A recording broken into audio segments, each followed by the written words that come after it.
I'm the host this week. This is Hal. Forgot I was hosting for a second. A plus reaction time there, bud. Yeah, thank you. I was kind of looking at your cues, trying to figure out what was going on. Great to be here. I'm not usually a big cold opens guy. As you guys can tell, Dale, Bislev Dale is not with us. I'm going to quickly throw this out there. 1 game suspension for him, 1 podcast suspension. He's acting like he quit. Well, he's fired for this podcast, if you ask me. So the 1 podcast suspension, that means he won't be here next week as well?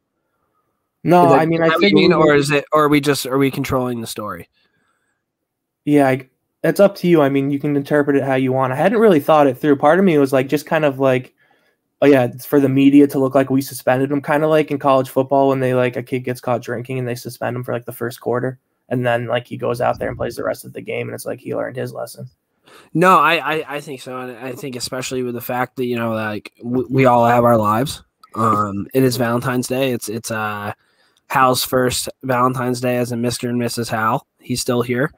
Under scrutiny, under protest. You are under scrutiny, under protest, and I'm just gonna get out here and say it, guys. It fucking got me. Ked's got the coronavirus, COVID-19, and I'm here, and I'm fucking battling a disease that takes down a lot of people. So when it comes to that, I'm not trying to pat myself on the back or anything like that, but I think leaders lead and pretenders pretend. So that's what we got. I do want to. I have a couple stories before we kind of get into it in terms of the COVID thing. Can I just address one thing really quick before that? Though? Absolutely. So you're battling COVID, right? I'm battling Valentine's Day, and Dale's battling snowshoeing in the woods. So I think the 1 game suspension was well earned. But move on. No, 100%. I just kind of want to give people a little background on the whole COVID thing. I think BizDev kind of talked about it a little bit. He didn't really get into any. He just said he had a fever. I'm not trying to one-up him or anything, but I don't have taste. I don't have smell. I had chicken wings yesterday. I had no idea what I was eating. I drank this cran grape juice. Tastes like water. I remember life before having COVID thinking about like, oh, people who lose taste and smell, like that can't be real. They probably taste a little bit or smell a little bit. No, you can't. Like, it's the weirdest fucking thing, dude. I would give anything to be able to just like drink a light blue Gatorade right now and like be able to taste that, and you can't, and that's brutal. Which brings me to my next thing. I went and got tested today. The test already came back. Your boy, the rapid test, they said took 4 hours. It only took like 45 minutes. I must be loaded with this shit. But so I get there and I don't really know what I'm supposed to do. So he's like, yeah, just go take your truck over here and go through the line. So I go through the line and I give the lady my stuff, whatever. And she's like, okay, now you have to go over to this line. So I'm heading over to the other one, guys. And I don't know if you guys know this, but when you get sick, like you have a tendency of like, getting gassy a little bit. And I'm sitting in my truck and it's fucking like 8 degrees outside. So I have to fart, dude. And I let like a 10-second fart go. I'm like, shit, man, that was probably a good one. Like, whatever. I'm not thinking of anything because, like, second nature, you don't think of anything after you fart. Normally, after you fart, either you smell it right away and you're like, oh, shit, that smells bad. Or you think to yourself, like, maybe that fart didn't smell as bad, right? So I fucking hammer out this 10-second fart as I'm waiting in line. Windows are up again because it's 18 degrees out. Second nature in my mind, I'm like, oh, that must not have smelled, whatever. So I fucking go up, and of course, the lady coming to the thing has the brightest blue eyes that you've ever seen in your entire life. Like, absolute rocket. Definitely dyed her hair a little bit. Hal's laughing because he knows, like, this girl is, like, right up my alley. Like, she drinks, like, Bud Lights at the bar. That's, like, her go-to drink. And she comes up to the door, and she, like, knocks on. I'm like, oh, my God, this girl's, like, pretty cute. So I roll down my window, and she immediately takes, like, 3 or 4 steps back. And I'm like, I wonder why she fucking did that. Like, that's weird. So, like, we kind of go through everything, and, like, I do my test, and I go to leave. Do you know why she took 3 steps back, dude? Because of your fart? I hot-boxed my truck with farts on the whole way there, and I couldn't smell anything. And not at one point in my mind did I think, hey, maybe I should let this air out before I get to the lady who's sticking shit up. You just rolled that down on her. Oh, I felt so bad. Just a cloud of Ked fart. And a Ked fart, dude. It's the worst. That sounds so bad. Dude, I can't imagine. If you had, like, people... Like, imagine if you had someone in the car with you and you would, like, put the child lock windows on and, like... Brutal, man. And, like, I'm not even being dramatic. Like, if a butterfly had, like, flown by during that point, it probably would have just died. Like, dead, just drop right out there. But I'll be all right, guys. I'm just fucking tired. It makes you really, really tired. But do you want to address the elephant in the room where you at one point claimed you were tougher than COVID? I did think so. I thought the fact that I am a true-blooded American, that I bleed red, white, and blue, that I would never be able to contract a virus like this guy. Fuck, man, it got me. But you know what, though? The only place I can think about where I would have gotten it is Lake Placid, New York. How ironic is that? Out right by the 80 rink. Yeah, you know what I was thinking about? I don't know. The next Olympics, where are the Olympics next year? China. Oh, are they really? With COVID, how sick the Olympics would be the perfect time for them to go to Lake Placid, like, because like there's not gonna be fans and shit anyway. Like, well, bro, you'd think, but I went almost a fucking year without getting this thing, and I go there for one day, eat some chicken wings, have some beers, try to fall in love, and I come back and I'm fucking on the mend. Did you go tandem skating in front of the high school on that like circle track? I don't know what tandem would be, but we were definitely on that circle track outside of the thing, and it was less tandem. It was me like filming her, making sure she doesn't fall over, while I guess at the same time just breathing in all sorts of fucking grossness. Yeah, really, just a second miracle on ice. So maybe it was just like a miracle that you got it. You know what I mean? You really were tougher, but it was like an Eruzione was on the other side. It was. I still can't believe it, man. Like I knew for sure I had it because like I sprayed like a ton of cologne on this headband I had, and I go to smell it, and there was just nothing there, and I'm like, I'm trying to convince myself that I don't have it. I'm like, maybe this, maybe that, but then I'm thinking to myself, like, is there anything else that would just take away the fact that I can't taste this chicken wing or smell this cologne? Because like I'm fucked. So I'll be okay though, guys. And that's how you break down a fucking COVID diagnosis, by the way. We've done this before. What one was better? We'll let you guys decide. But I think now we kind of before we get into NHL news, we have more stuff. Last week, hand up, I thought that we were getting Twitter verified. But I'm just a pigeon who doesn't have the capabilities of fully rereading emails. And we ended up getting hacked. And we lost our Twitter followers, 30,000 of them. And for the next, I don't know, 1 or 2 days after that, you spiraled. Yeah. Do you know what, dude? Hear me out. Maybe that's how I got COVID. Maybe I kind of put down my guard a little bit because I was spiraling about the Twitter followers. So I can either blame the girl I went to Lake Placid with for COVID, or I can blame the 30,000 Twitter followers that I thought I had lost. Or you could blame Harvey's where you were sitting down for that meal when you lost everything. Place is trash. I like absolute trash. Upstate New York and go to Saratoga, that's the last place to go. The food is awful. And now that I'm thinking about it, I think the last beer that I'm going to be able to have, that I'm going to be able to remember, was a Miller Lite at Harvey's when I had ordered a Bud Light.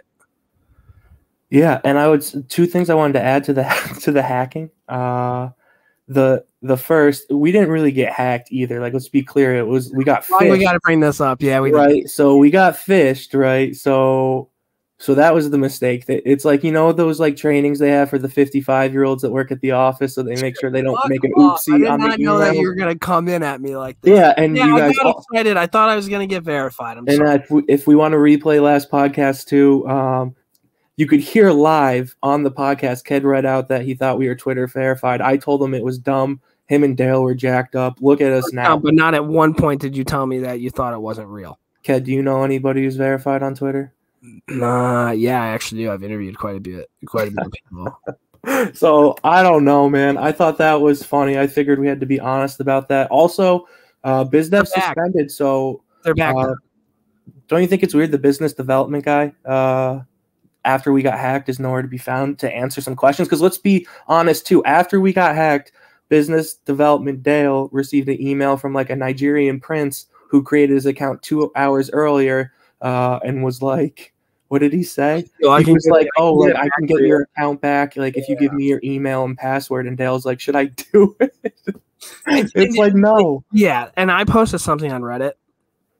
I thank God it didn't happen because it's not illegal now. But I was gonna hire a legitimate hacker to hack our fucking shit back. I think if you guys have listened to this podcast, you should know by now I'm a huge grudge guy. And if you steal from me, I will steal from you.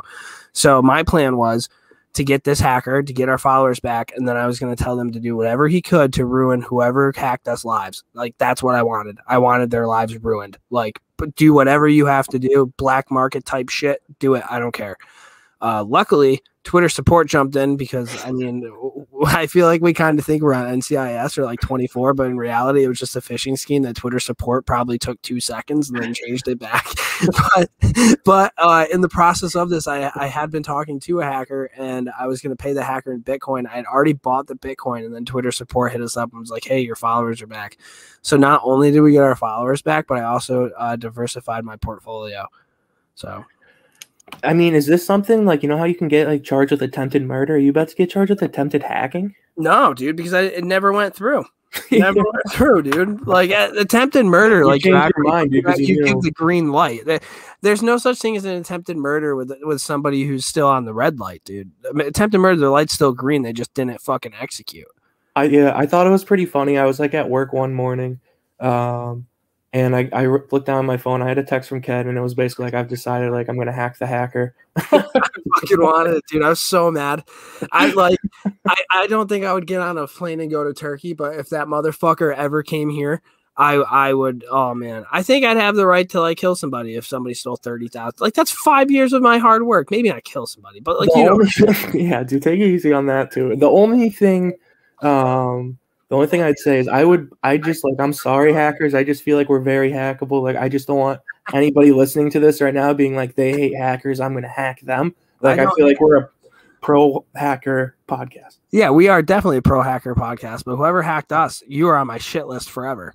So there's that. So that's just kind of the Ked's fucking battling illness, like a legitimate illness, one that I don't think society or human civilization's heard of. Since I've been around, or pretty much anybody else. I mean, that's kind of a big deal. Hal, first Valentine's Day with the wife, he's fucking on here. He's grinding away. He's podcasting. And again, Dale, nowhere to be found. So we could probably hop into NHL on the news. So actually, I want to ask you this, Hal. How many senses do you have? Like you have taste, touch, I think you have 5, right? Because the sixth sense is like the imaginary movie, right? So I've lost taste, I've lost smell, and I don't have my contacts in or my glasses. So I am batting. I'm only 2 for 5 right now. It's a 40% clip, and look at the way I'm performing. Sometimes I really wonder, like, why can't people just do the shit that I do? You know what I mean? But NHL in the news. Here we go.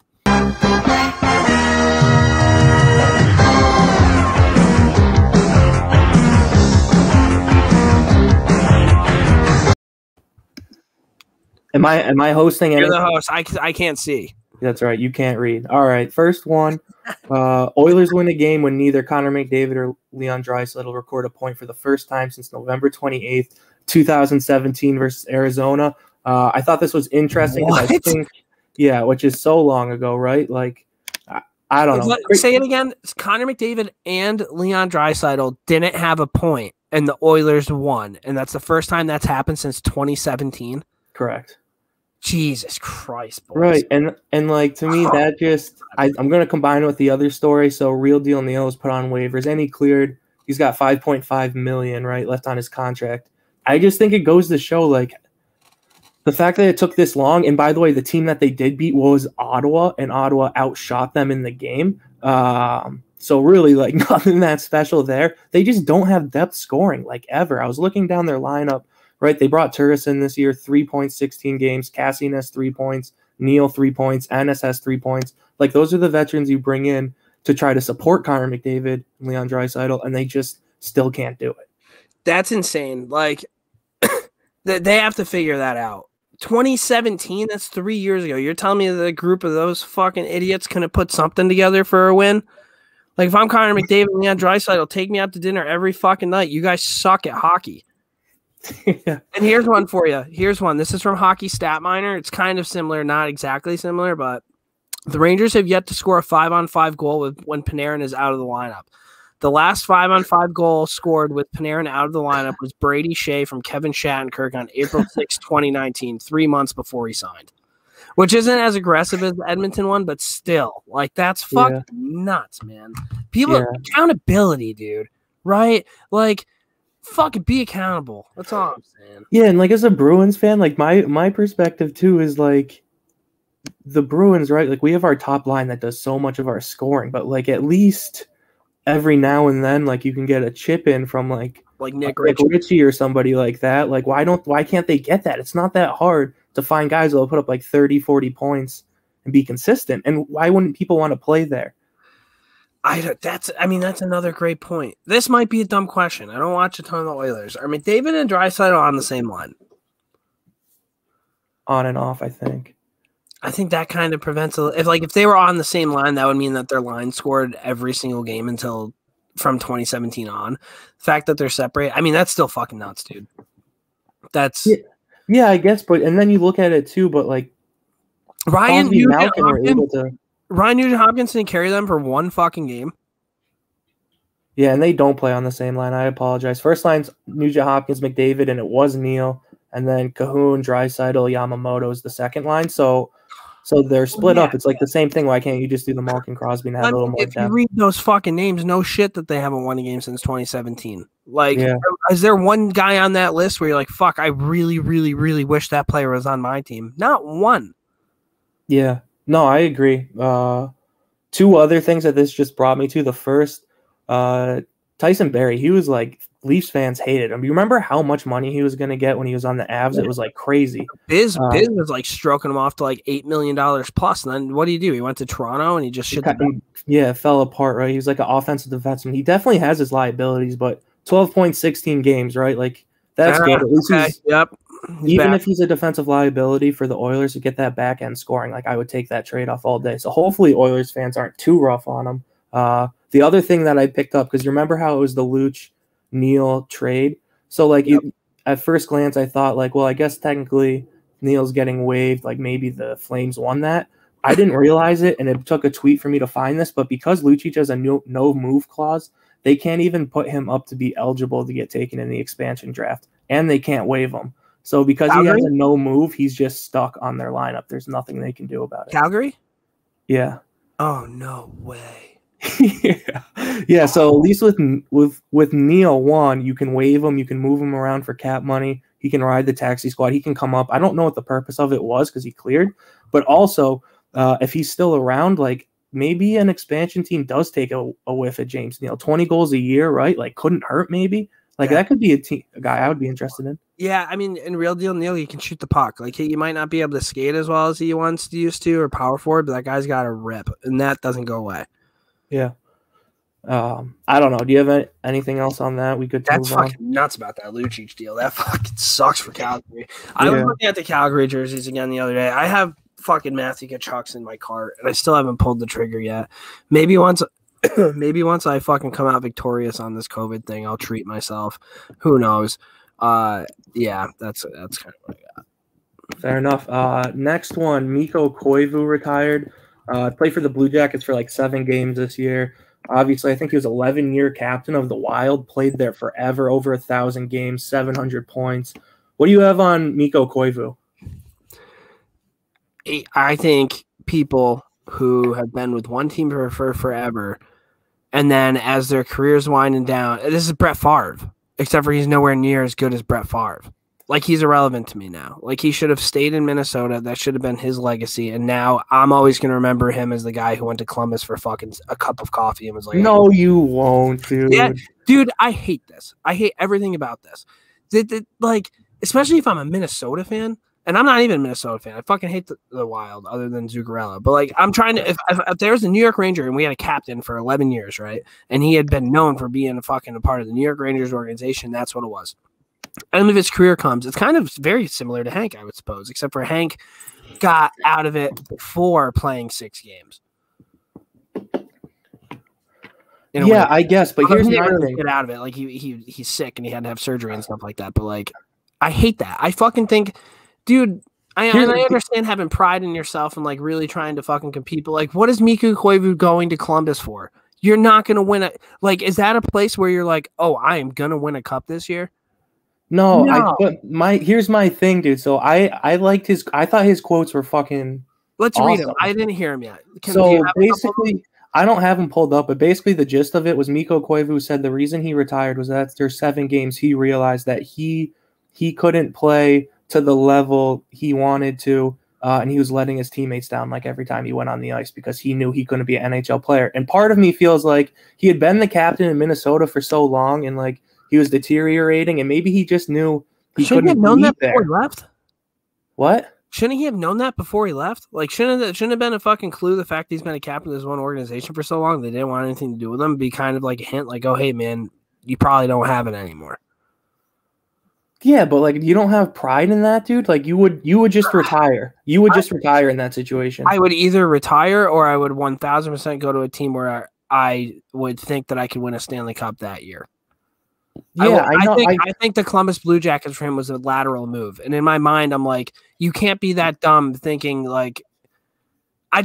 Something seems fishy here, dude. To me, it's the one thing I would say on that to me is if you're a guy who signs a 1-year deal with like a bubble team. Like you're either gonna, if they make the playoffs, they're gonna keep you, and if not, they're probably gonna try to flip you. Yeah. You probably have a good chance. I mean, I get what you're saying. I guess to me, I just wanted to shout him out. He was kind of a boring player, and like the time in Minnesota, I know nothing about him, but I've one never of the most irrelevant things. Yeah, he though. So I don't remember if you ever read them, but the Hockey News used to have these sick draft edition booklets, and for whatever reason, the first one I ever got was 01. I'll never forget it because I was just obsessed with reading about Mikko Koivu. Because I thought Saku was sick, right? As a hab. And it's crazy to me. Koivu was drafted in 01. That's the Spezza Kovalchuk draft. This dude's old, right? Yeah. So it makes sense that he thinks he can't really play anymore. But he just always had that hype. He was like maybe going to be the next Finnish player. Didn't really become that, but I really think if he was on a better contender, maybe during his prime when he was putting up like 60, 50 points pretty consistently, and he was on an actual team that was good, maybe a second line center, that he would have been a great cup piece. Would have been cool to see him make more runs. I'm trying to see who had a better career, him or his brother. Because I knew Saku was like the captain. Did he have cancer? Did he get hurt? Or he was fucking nasty though, wasn't he? Saku had more games played and more points by like 100 each. Saku did? Yeah, Saku was definitely the better player. 100%. Oh, damn. So he had played there for fucking... See, for some reason I thought Saku Koivu's like career was cut like very short, but maybe it wasn't. I think after he played almost 1,200 games. Okay. Yeah, after the cancer, I'm pretty sure he ended up going to the Ducks, and that's when it kind of became a little irrelevant. Do you know what I mean? Yep, that's exactly what happened. Okay. So yeah, I don't know. We have different opinions. I like that fiery take, but I think we'll kind of transition that one right into the other one because it's another Finn, Columbus. I think you love this story, right? So early in the week, I forget who they were playing, but he got benched. It came out. I think he like yelled at a coach or something. Yeah, he said something to an assistant coach. He probably told an assistant coach to like suck it or something. Yeah, and then he apologized, said he deserved the benching. Next game he comes out, he rips a hard one, right? Like 3 minutes into the game, scores that goal. Top later cheese, in the game. He goes, yeah, that's just top cheese. Yeah, fights Brandon Hagel. Gets pumped. But it was a sick move. What do you have on that? The one thing I'll throw out there too, he got benched that one game. He goes out, he plays that way, and Torts gave him 20 minutes of ice time that night. The Columbus Blue Jackets are not Patrik Laine's team. The Columbus Blue Jackets are John Tortorella's team.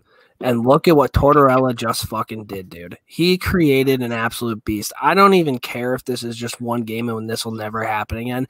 You know for a fact, as soon as that game was over, Torts went up to Laine and like gave him a Budweiser and told him that he earned it. Like that's the type of shit. I love that, dude. Like Laine is not known for fighting or whatever. And yeah, he might have gotten dropped. He got popped pretty good.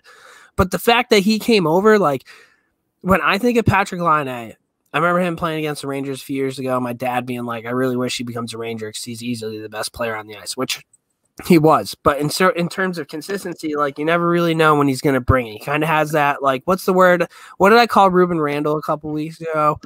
An enigma. He's an enigma, like somebody who's like supposed to be really, really good, but you never know if he's going to show up kind of thing. Evgeny Malkin kind of has that a little bit of a vibe to him, except for he's far more consistent than Laine is.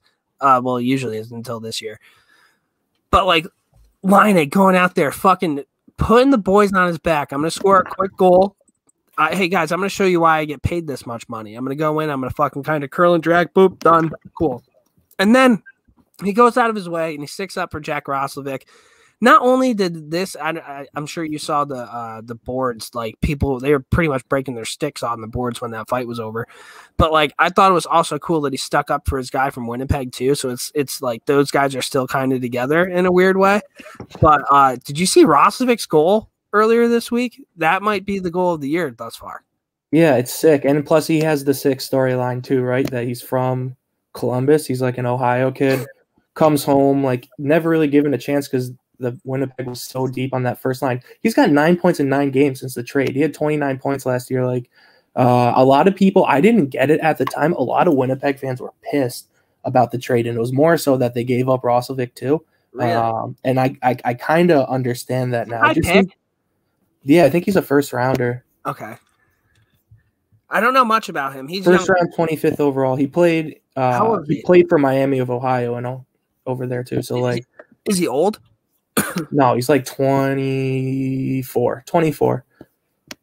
That's a good pickup for the fucking Blue Jackets. Yeah, I mean, so all in all, dude, I just love seeing a player that doesn't normally, like when you think of him, you don't think plays a Tortorella type system, go out there almost immediately after getting benched and being like, I can fucking do this for the boys. And and like I listened to Callahan on Spin Chicklets, and he talked about how like the Rangers were like Torts' team, and like you can see how Torts did this in Columbus with guys like Nick Foligno and like Cam Atkinson and even Brandon Dubinsky. Like those are guys that are gonna fucking battle through a wall.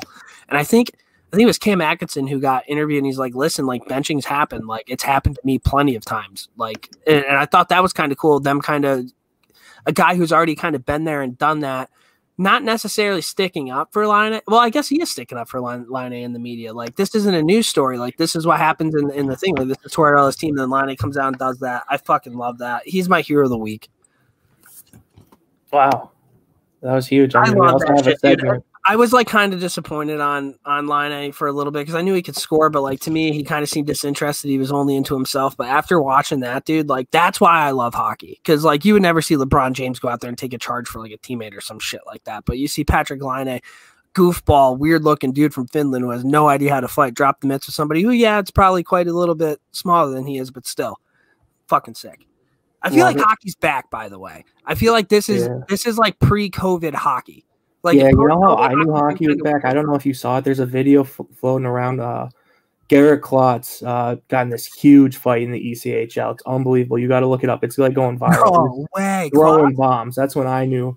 He's been in the ECHL for like almost a decade now. Like he played for the – it's so weird to look back because we were huge Phantoms fans. He played for them in like 2009. Yeah, when we were in like high school. But he was like a rookie, and now Klotz, he's like 10 years deep in the East Coast. So – shout out to him and getting some shine for that fight. I was pumped to see that. That's awesome. I love that. That's cool. Fuck yeah. That was good conversation. I feel like we're kind of thriving on this pod right now. I know. Go next one. Golden Knights. Vegas Golden Knights came out with their golden chrome helmets. Ted, we'll go to you first, bro. It's made me irrationally angry looking at these fucking idiots with fucking space helmets on. What are you doing? How did somebody fucking tell these guys that this was a good idea? What was the chatter like in the locker room when they were about to walk out on the ice? Like, oh my God, we are going to get ripped apart. Like, what? They look R2 fucking D2, man. Yeah, I've had the take. Wait, that's wrong. That's wrong. Who's the other fucking robot? It's not R2D2, is it? I'm not a nerd. Barking up the wrong tree, dude. Okay, all right. No offense, Star Wars fans. Fink's gonna be pissed about that. Sorry. Golden helmets. I think they're cool because it's Vegas. That's the only reason I think they're cool. I don't think they look like Notre Dame helmets because they're like flashy, but I think it fits Vegas. And I, from the jump, thought that Vegas's jerseys were ugly. Like people like gave their first jerseys a lot of credit. Like I never thought the setup with like the white on the gloves and stuff was that They're cool. modern, man, because you have all these modern hockey fans on Twitter. That's what right. It is. So if they want to get flashy, I just think it fits Vegas. You know what I mean? Like I can see Pat's ready buzzing around in this helmet. Like you're being such a troll right now. There's no way you think that those helmets look fucking cool. They're gonna be unreal, bro. And like you're such a troll. I love it. So that's all I have on that. I wonder what people think. I mean, but if you remember, Ked, when the Kings came out with their chrome helmets, the silver ones, I liked those. It's kind of an ugly look. I get it. The silver's less appealing than a fucking. You're literally skating around with a brick of gold on your head, like freshly shined gold. It's awful. Yeah, I 100%. A really good team, but awful helmets. Please don't do that again. Penguins have named Ron Hextall general manager and Brian Burke as president of hockey operations. Those are the two guys that got replaced. Thoughts on that? And then also, I'll just roll it in there. Well, don't roll it in yet because we're going to talk about I think it plays into it. Well, maybe a little bit, but the potential destination of what would be happening there, that's something I wouldn't mind talking about. All right, so what do you have first? Hextall general manager, Brian Burke, hockey ops. Do you remember when Alan Walsh tweeted that picture of Marc-Andre Fleury with the sword sticking out of his head with DeBoer's name on it or whatever? Yeah. Is this how Flyers fans feel about Ron Hextall leaving Philly and going to Pittsburgh? I don't know, man. Maybe the rivalry is dead. Like, Disco put out a poll, and the general public thinks Caps fans should hate Crosby more than Flyers fans. That boggled my fucking mind. Bro, if Mark Messier, Adam Graves, Mike Richter, or Brian Leach ever went to the Devils or Islanders, I would hate them till the moment I died. Yeah, I don't know. And like, what do you have on me? Good for him. Like, I mean, he's gonna be the GM of a team that Sidney Crosby and Evgeny Malkin's on. Like, that's fucking pretty sick, dude. And Ron Hextall, like, pound for pound, like, there were a lot of tough fighters, like not skilled, but like player fighters. He's the toughest goalie fighter of all time, right? Like, yeah, he was a cool player. My beef is, you remember when he was the Flyers general manager, the big joke was always the Flyers haven't had a good goalie since Ron Hextall, and now he's the GM. He never found that goalie. I can't remember. He was there maybe till 2018, so maybe he did draft Carter Hart. But like outside of that draft, he never found one. And Penguins have Niittymaki didn't make you all sorts of hot and bothered over there for a goalie, dude. Yeah, you're right. Yeah, so I don't know. And I'm just going to bring it up now, and you can transition however you want. So then... Really quick, this also reminded me about when David Wells used to talk about how much he hated Boston. If they ever tore down Fenway Park, he'd be the guy with the bulldozer doing it, and then he went on to fucking pitch for the Red Sox. I hate people that do that. Yeah, and and we didn't even touch on this yet. Hilarious that his nickname's Boomer, by the way. Yeah. Like, looking at it now. Like, that nailed that one. Dude, it upsets me that I enjoy Brian Burke in media, so I'm kind of upset that he's not going to be like giving his hot takes all the time now, and he's actually working a team. I feel like that's a loss for a general hockey fan. But the rumors to me, and this is why I wanted to tie him in, the rumors to me make sense. Like Brian Burke, like he's like pretty open that he'll just like try. He's basically down to trade whatever. Remember, he did the Phil Kessel trade in Toronto with like the Sagan swap and everything. Like he's made some crazy trades. And now he's coming over here, and Drager just came out and said maybe Crosby or like Malkin get moved. And of course, when they talked Crosby, they talked two teams specifically. Who are the two teams? The Avalanche and the Rangers. So what was the second one? New York Rangers. Okay, that's weird. I mean, what a casual drop of a tweet, by the way. And this isn't some Joe Schmo. Like Darren Drager knows what the fuck's going on. So. Where there's smoke, there's fire. I think this is kind of the Penguins make the playoffs. Cool, if not. And I had talked to somebody else in the hockey community who definitely has connections. I'm not saying that this is a fucking source, whatever have you. Like, whatever. I was told that the reason that Rutherford left was because there was pressure being put on where if like Sidney Crosby might need to like go, and he's like, I don't want to be the guy that does that. So I think that kind of makes a whole lot of sense now. Yeah, and then these two guys, I would describe Burke and just like Hextall as a person as wild cards. So they come in. I don't know. It'll be interesting to see. Of course, the Rangers are tied in there because the Rangers, like, I generally think Darren Drager's source is probably like, well, it's an educated guess to say the Rangers are involved, and like they're probably right because everyone knows the Rangers love knocking on all the doors. Because who wouldn't want to play in the big city and get taxed to shit and have to take the subway to the rink? Like, well, here's my thing, dude. Like, what do you even give up to get Sidney Crosby on your team? I don't know. Probably. I know he's older now, but like, he's still a top fucking 3 player in the game. A lot. I mean, I would imagine you would lose at least Lafreniere or Capo. Like, they have to get a huge haul, correct? You would fucking think, dude. Like you would have to give up, but that's the thing. Like you just never know. And then like, what would Colorado have to give up? Would they have to give up one of Landeskog, Rantanen, or who's the fucking really good one? Dude, I have no idea. I have no idea. I don't know how to build trades in my head like that. It's crazy. They obviously wouldn't give up McKinnon or like one of their studs. Maybe like Byram. Pittsburgh would obviously want a huge haul, but you also have to remember you're trading for like an old Crosby who has injuries. Like still one of the best players. I know. So you have to do it, dude. It's just I don't know, crazy scenario. It never really crossed my mind that he might play anywhere else. You know what I mean? Like, I wonder if more of these contracts, like some of these old guys have such huge contracts, and there was those days where everyone was getting like the 10-year contracts, and it just sucks because I think it makes it harder for like the Blackhawks are rebuilding right now. Like, how cool would it be if they traded like Taves home to Winnipeg or something like that? Like, and it also, guys want to stay with the team forever, but I feel like those contracts kind of bar some of these trades, you know? Yeah, I was also told that one of the only places Crosby would ever want to go would be Montreal. Maybe that would be something that would happen.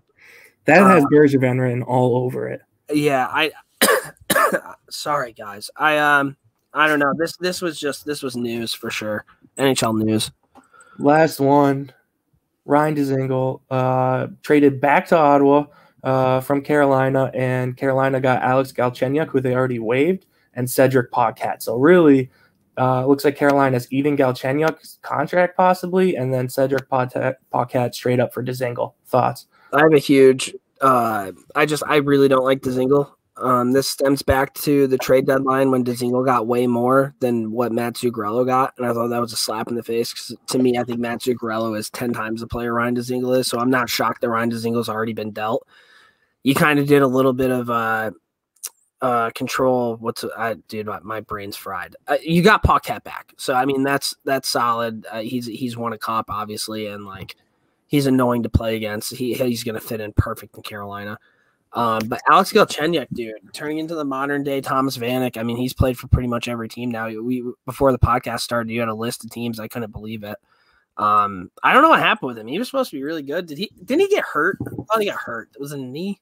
I don't know. Yeah, hurt. He just hasn't fit right. The trades, it goes Montreal to Arizona to Pittsburgh to Minnesota to Ottawa to Carolina. Like, just can't stick on. You're right. When he was like 20 years old, he was putting up like 56 points, and to kind of see him fall like this and basically be a suitcase, it's crazy. Dzingel, what's that? It's sad. Yeah, I guess. I mean, dude, Dzingel to me is a weird one. I know you hate him, and I get kind of your logic behind it, but he worked in Ottawa. He put 40 points up back-to-back years, never really found it again. I remember when the Bruins played the Blue Jackets that year in the playoffs, I thought he looked pretty good. Do you have the points? Do you have his points in front of you? Yeah, he has 4 points through 11 games this year. No. Back when he was on Ottawa, he put up like 40. Yeah, back to 79 games, 41 points, 57 games. Zuccarello had 60 points plus at pretty much every year for the Rangers. We got boned in that deal. All right, yep, keep going. Fuck. And then Cedric Paquette. I mean, I thought the Carolina Hurricanes are all about family fun, and he just doesn't fit that narrative. He's a career ender. People forget. I don't know. Tough look. And I think it's funny, too. I thought Paquette was going to be a great fit for the Senators, but I think it didn't really work out. I don't know. So what are your thoughts on that? Didn't you think, like, I thought the Senators, everyone knew they were going to suck this year, but you thought, like, they got Paquette, like, maybe, like, he would help a fourth line become, like, a thing? Didn't work. What was the one Twitter account that there was the Quiznos beef? Do you remember that? He's like, yeah, you stole your logo from Quiznos. Do you remember who did that? Was it somebody chirped the Hurricanes for it? I forget who it was, but whoever did that, fucking A+ stuff, dude. All right, bro. I hate hockey team Twitter accounts. That was cool. No EASHL news. Nothing on that. And then, so we usually do Rangers Bruins. We're going to combine them. They played back-to-back nights. Of course, the Bruins won both games, first place in the division. The Rangers held on, gave it a real JV effort. What do you got on the series? But they lose. They lost 2-1 and 1-0. Yeah. I don't know. I have some thoughts. The first game they played Shesterkin, I thought he played well. Second game they played Georgia, I thought he played well. There's a lot to be optimistic about if you're a Rangers fan. Like, we just played a team that's been pretty much first in the East for the past fucking forever amount of years. And not only played them to 1-goal games, it wasn't like we were getting dominated and it was only a 1-goal game. Like, there was a lot of back and forth. I was really happy to see how the Rangers actually have a defensive like structure now. They have a D zone. Lindy Ruff's gone, Jacques Martin's in. That's nice to see. I think we saw 3 fights in the second game, and I think a lot of this was carryover from the first game. Brad Marchand, I'd have him on my team any day of the week. He's fucking so good at hockey, and he's the pest. I don't know if you remember this. Panarin got hurt in the first game, and then they put him back out on the power play, and he passed the puck, and Marchand went out of his way to finish a hit on him. This right here is what separates Brad Marchand from players in the NHL. He didn't do it just to do it. He did that on purpose. He knew that Panarin been hurt, and he went over there to finish his hit. I know people probably get mad about that. As a Rangers fan, I should be mad about that. I am, I guess. But as a hockey fan, like, that's what you do. You finish your checks on, especially star players, when you know that they might not be feeling that great. I'm going to go over there and finish my check. And I think a lot of the carryover on the second game happened because that happened. Buchnevich immediately jumped over the boards and got in Marchand's face. And then the next game, like, Marchand was all over the place. He started a scrum with Brett Howden. Good luck with that, Howden. Buchnevich, a lot of stick work. A lot of stick work in that one. That looked like a young blood scene. Yeah, and I don't know. We had 3 fights. Brendan Lemieux, Trent Frederick. Lemmy, if you – I know this because I watch the Rangers. And it'd be kind of cool if there were NHL guys listening to this podcast. But it is – notorious that when Lemieux goes to drop the gloves are off his hands far before your gloves are off, and he's going to start feeding you. Like, that is his thing. He does that every time. Is it cheap? I don't know. If 2 people are going to say they're fight and both people are into it, as soon as they say they're into it, they're down, whatever. Lemmy does not often square up with somebody. So it did not surprise me to see him just feed Frederick with 100 uppercuts until Frederick could kind of figure out how to end up squaring up from them. Frederick held in. He held in there, dude. He threw some bombs afterwards. It was a fucking sick fight. And then Frederick got up and he's like, we're going again. This Trent Frederick kid, he's 23, 24 years old. If you guys get a chance, look up Brendan Lemieux's Instagram page. Guy's fucking 215 pounds of muscle. Not only has he fought Lemieux, he's also fought Tom Wilson, who's probably the biggest bad mamma jamma in the league other than Ryan Reeves. I can't imagine being 24 years old and being like, yeah, I'm going to go fight that guy. Like, that's insane to me. Yeah, I mean, it is crazy. And I feel like if you watch Frederick too, I feel like, he's definitely going to want to try to fight Lemieux every single time they play again, which will be interesting because I feel like Lemieux's the type of guy that probably won't give him the fight.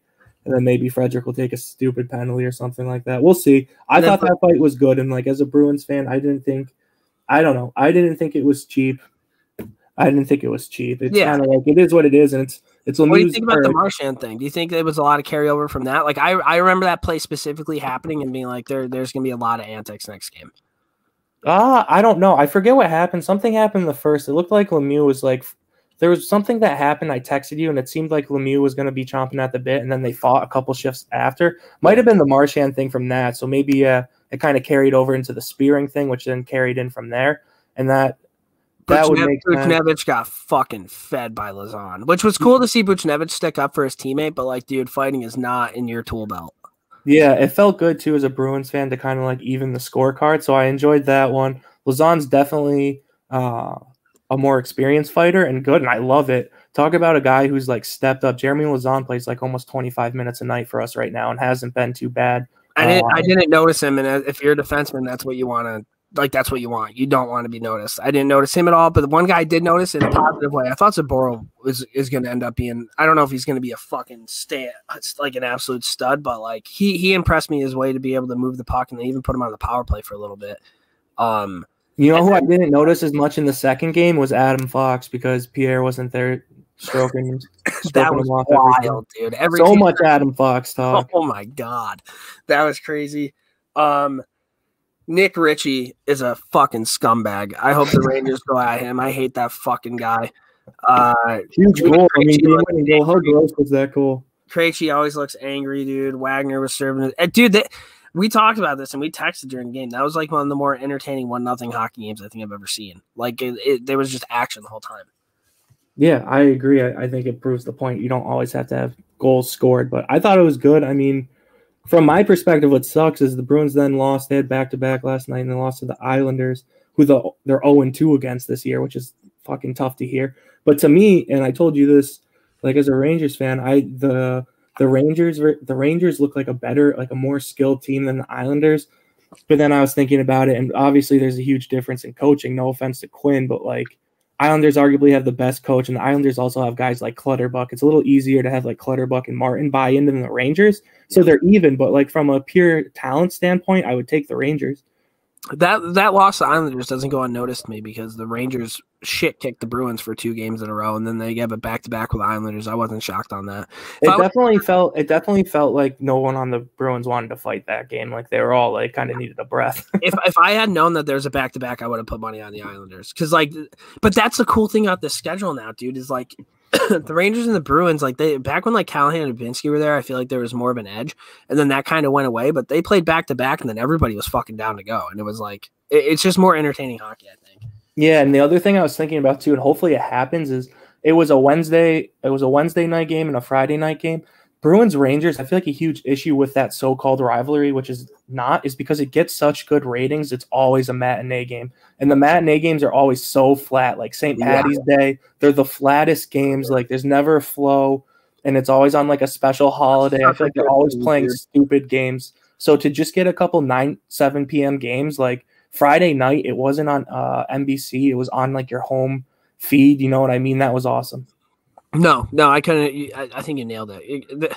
I get so jacked up for a matinee game because it's like, oh, hell yeah, I get to watch this and I have so much time afterwards. But pretty much after every matinee game, I'm like, that fucking sucked. So, do you want to address Steve Valaket's joke about Brad Marchand and Mika Zibanejad? Oh, my God, dude. Just Valaket, he's like, hey, Bill Pito, why don't we just tell the rep there's some cheese there? Yeah, pretty good joke. I mean, that was funny though to watch those two guys do a standoff. Like, yeah. I mean, I wouldn't have gone off the ice. I would have stayed on the ice until everybody else got back. You can't when you stay out that long. You're just so committed. Where if like you leave, it's just a rough look.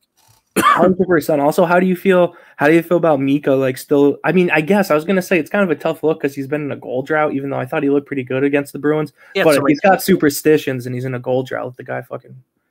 I kind of liked it, dude. I thought it was kind of a leadership type move. He had chances. I know he hasn't really produced or executed where he wanted to this year, but like he had a ton of chances. So I was happy to see that. And then Capo Caco. This is the best hockey I've ever seen him play. He's engaged every single time he's on the ice. He's hard on the forecheck. He gets the puck. He sets people up, and I think it's kind of carrying off on Lafreniere a little bit. The second line with those two and Strome. So we're missing Phil Hedl, dude. We're missing Brendan Smith. Smitty would have added another element to that game. Fuck, I wish Smitty was playing. He would have gotten his ass kicked by somebody. It would have been great. But that's kind of what we have Rangers and Bruins, I think. Do you have anything left over before? Because I just want to mention something afterwards. That's it. The Greenway Gauntlet, I couldn't figure out how to get this on the thing this week, so don't worry, that's going to be coming back. Greener, if you're listening to the pod, I probably spent, 20-30 minutes trying to adjust this thing to be able to put it on the podcast. I couldn't figure it out, so hand up, that's on me, but also I have COVID, so and then the next one was we got Beer League Roundup. I don't even know if we want to touch on this. I don't really have anything going on in hockey. Can-I brands. I want to mention Can-I brands, dude, because if you haven't listened to the podcast in a while or whatever, head over to Can-I brands. Use promo code TMS25 to save 25%. You better believe that I'm going to be utilizing as much Can-I brands during this bout with COVID that I have going on right now. I'm going to be using the sleep spray, the rubs. I'm hoping I get my smell and taste back, but it's legit. And like we've already had them reach out. We already have some sales from it, which is awesome to hear. I love fucking hearing people fucking using that. I mean, you save a ton of money with that promo code. It's not 20, it's 25. So that's an extra 5% on your order. And I mean, I'm definitely going to utilize this sleep spray. I don't know about you, but like when you're sick, going to sleep is the worst thing when you're sick because normally like it comes out at nighttime. You're all stuffy. Like I'm a big Vicks guy, but need a little bit of extra. So I'm going to be using that stuff. And then, I mean, the creams, the oils, I'm just going to make a cocktail and just send it, dude. And and thinking about like, I use the sleep spray too. Cause I think about it like, what do you think's better for you ripping some CBD spray or chugging some like NyQuil to go to sleep? You know what I mean? No brainer. Yeah. I mean, I'm probably going to do both, but yeah. That's where we're at. That's what we have. Beer League Roundup. Dale has a game tonight. Hold on. Do you have any update on your Beer League while I'm gonna look at this text group? No, I do not have any update. 10:50 tonight. We didn't play last week because of the Super Bowl, which was nice. That's it, dude. I mean, we're on a 1-game winning streak. It looks like we have an update here. So Beer League Roundup, I put in the topics to predict. BizDev said he had hockey at 8, so he couldn't pod tonight. And it looks like Ked has some insider information on that. Yeah, I think BizDev forgot that I'm on the fucking text group, and he just hasn't let them know if he's playing or not. And he's only got a few more hours till that happens. I think this is just a classic, like, it's just excuses, man. So I guess the is there like a cool quote that I can keep going? I'm gonna look up a quote that has to do with excuses. That, I mean, dude, I don't really have I don't have anything else to say about BizDev's excuses. I don't know if you want to continue to look. I can ramble incoherently for a few more seconds, but he that is good for making excuses is seldom good for anything else. Wow. I mean, that was a pretty mean quote. I'm going to let you, dude, but because Dale's definitely going to listen to this. I didn't read that whole thing. I'm blind right now, and I just read the first thing that was on that list. So, oh boy. So that's all we have for Beer League Roundup.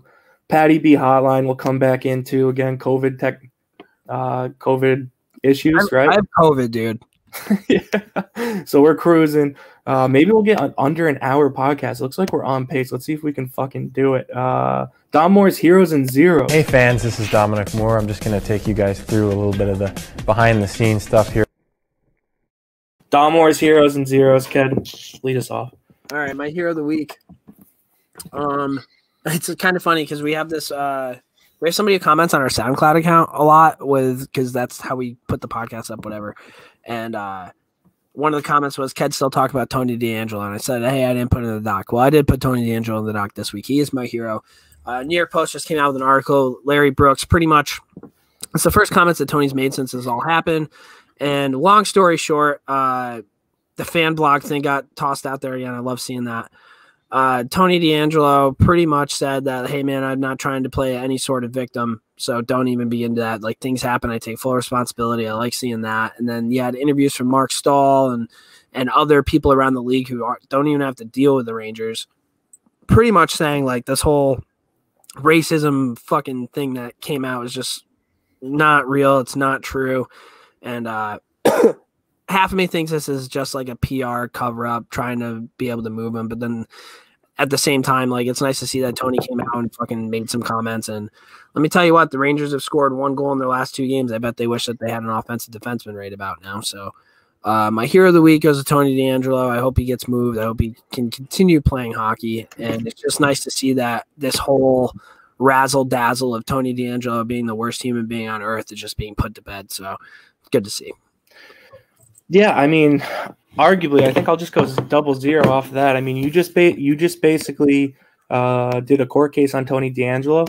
Yeah, you did a TED Talk on Tony DeAngelo, and one of your sources was Mark Stahl, who's also one of your most hated players of all time. So 0 of the week with all the hate you gave Mark Stahl. It seems like you should reconsider some things. Oh, okay, yeah. Let's continue. It looks like your 0 kind of ties into mine. What's your 0 of the week? Fuck off, dude. I'm a 0, dude. I got COVID. That's my 0. I feel like shit, and I thought that this was gonna be something I would never have to like deal with, and it's one of those things, right, dude? You talk to your friends, like, COVID's out there, but like, how many people do you really know have it? And I'm the one dickhead who gets it. Well, not one. I mean, there's tons of others, but like in your world, like we have a couple of friends that have gotten it or whatever. But pretty much all of them, dude. I would argue I'm probably the only. It was me and you. I think we were the only two who had not contracted. I don't. If Fever Boy Rex had it, I don't know if Fever Boy Rex had it. Didn't he in the way beginning? Did DJ Zumi really get it? Did BizDev Dubs get it? Like there's some. I know there were some test results that went out, but I mean I'm sure they got it. Maybe I'm just like a bigger bitch because I can't think or do anything during my time with it, but. It's just weird. I fucking hate it. I'm a statistic now, dude. I'm part on the New York State fucking COVID. There's another case. It's Ked. So, 0 of the week, me. It's a good one. My 0 is actually kind of targeted at myself too. It's my prediction. So, not this year. Last year at the beginning of the year, we did like our bold predictions for the year. My bold prediction last year really panned out for me. I said Josh Anderson. He was just coming off of that run where they beat the Bolts, and then him and Charlie McAvoy got into the playoffs. I loved him. I said he was going to score 30 goals last year. He ended up scoring 1. So okay. I was 29 off. I was close. He was hurt, though. He was hurt, but he still played 26 games, 1 goal. It seems like he's still a little off pace. Yeah, that's not great. This year, 15 games, 9 goals. So seems like I was just a fucking year off, and I'm an idiot. It would have been cool to call one for once, but just knowing my heart of hearts, I knew he had it in him. I'm glad he's healthy. I love the way he plays, but I recently had a significant other in my life whose favorite player was that, and I can't deal with that. So that was our heroes and zeros of the week. Hal just left. I don't know why. Maybe he lost internet, but wait, he's back. He is back. There he is. I don't know what just happened there, but I was just saying I love Josh Anderson, but I had a significant other who also loved him, so I'm out on him. But happy he's scoring goals. Yeah, just want to kind of backtrack here really quick since we're doing predictions. Carter Hutton has 4 games played this year, 1 win. What do you think he reaches plateau-wise? You think he can hit 10? I don't care. I hate that guy. No, he's not going to reach 10. On the Sabres and Carter Hutton, yeah. I had better luck of reaching 10. Never forget when people thought he was the answer for Buffalo goaltending. That will still boggle my mind. But I think that's it, dude. 55 minutes, only 1 technical malfunction. We got a good amount of jabs in at Dale. Yep. Bruins Rangers was great. 25. Yep. I mean, I think it was a pretty good pod. Greenway Gauntlet will be back next week when I have somebody who has a functioning brain to figure out how to put it on here. Shout out Dale. Yep. Or he's suspended next week and we get Dubs or somebody else or Fink or Disco or that's the thing, dude. Like, we have people waiting in line, and I was once told that once you're put in the lineup, don't ever give somebody an excuse to take you out of the lineup. Best abilities, availability. Yeah, man, and it's 10 fundamentals, dude. Prepare to fail, fail to prepare. It's sad excuses, but all right. Thanks for tuning in this week's podcast, guys. Everybody have a great Valentine's Day. Eat some ice cream, and your thoughts and prayers are I appreciate them. So, all right, guys, take it easy.